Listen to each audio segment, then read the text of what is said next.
Mortarion versus Karbanda. Khorne versus Nurgle. These are the epic stories that I love to read about in Warhammer 40,000, and it appears we have some brand new lore with the chosen of these chaos gods. So let's jump in and let's get waffling. Now, as I mentioned, I think this is new lore. Someone did mention to me in my community that they may have read something about this during 8th edition. I've gone in there, I've checked, I can't find anything. I've done searches online. Everything that I'm about to read from is taken from the brand new 10th edition Deathguard Codex. So put your eyes in the background as we read this little blurb of text. So it states, Era Indomitus M41.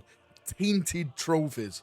During the war in the Rift, an escalating conflict between the demonic host of the Chaos Gods and some of their most powerful mortal worshippers, Mortarion decapitates the 7 champions of Libera, turning their skulls into vigilant death heads. He uses these to banish the great bloodthirster Karbanda back to the depths of the warp, sending the demon with a mocking gift of despoiled skulls no longer fit to lay before Khorne's throne as tribute. Now, I know that's only a small little blurb of text, but there's so much narrative, there's so much story to be told just off that. You have Karbanda, one of the greatest champions of Khorne, the same Karbanda that has like a mortal enemy of the Blood Angels. He wants to wipe out the sons of Sanguinius because Sanguinius not only beat him once,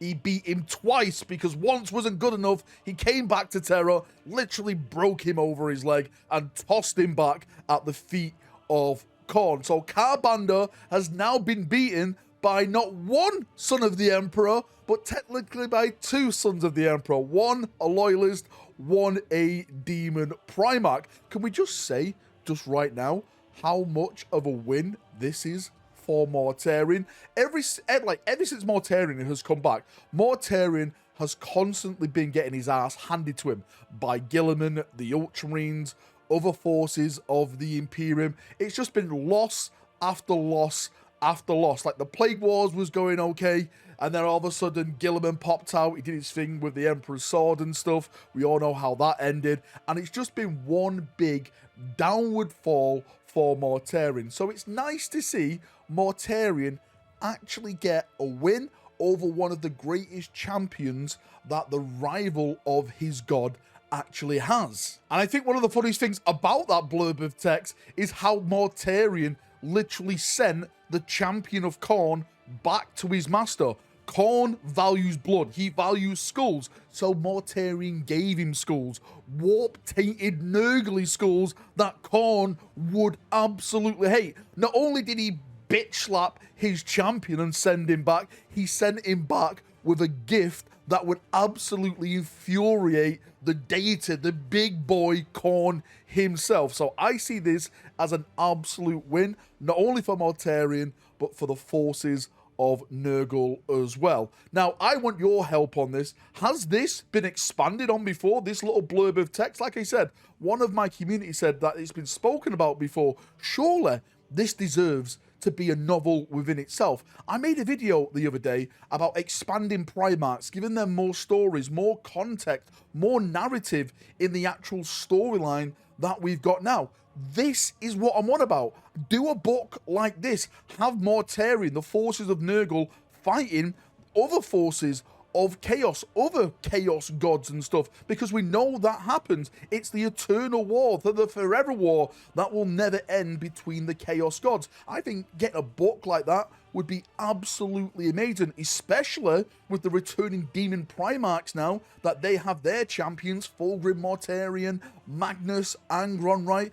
This, I think, is what most people would like to see when it comes to stories and novels coming out of Games Workshop and Black Library. Yes, a little blurb of text, but there's so much bloody in there, there's so much to discuss, and it's an absolute win for Nurgle and Mortarion. As I mentioned, this is from the brand new Deathguard 10th edition Codex. I've managed to get my hands on all the new lore in terms of the Deathguard Codex and the World Eaters. Sadly, there's just not a lot in there. These little blurbs of text like this, but most of the stuff is what we know, what they've covered recently in other codexes. I'm actually really let down with the amount of narrative, with the amount of stories that they've done here. I think Games Workshop has took a massive step back in terms of packing out these codexes with the stories that we all used to enjoy. The only other story in there which seems new to me, and again, I'll do a video on this if people want me to do it, is Angron fighting Blood Angels. And this is not part of the Arcs of Omen stuff where he fought Dante and stuff like that.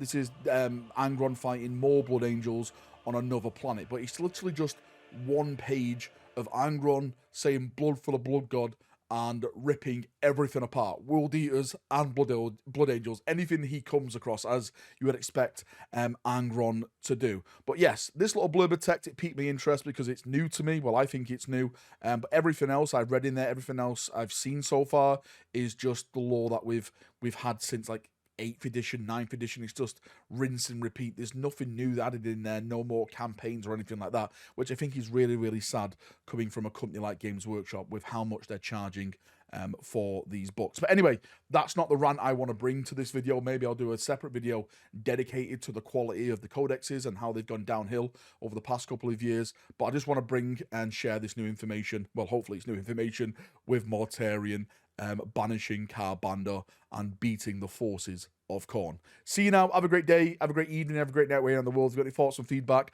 post it down below. I'm going to have a nice little chin wag down there as we always do. See ya and bye-bye.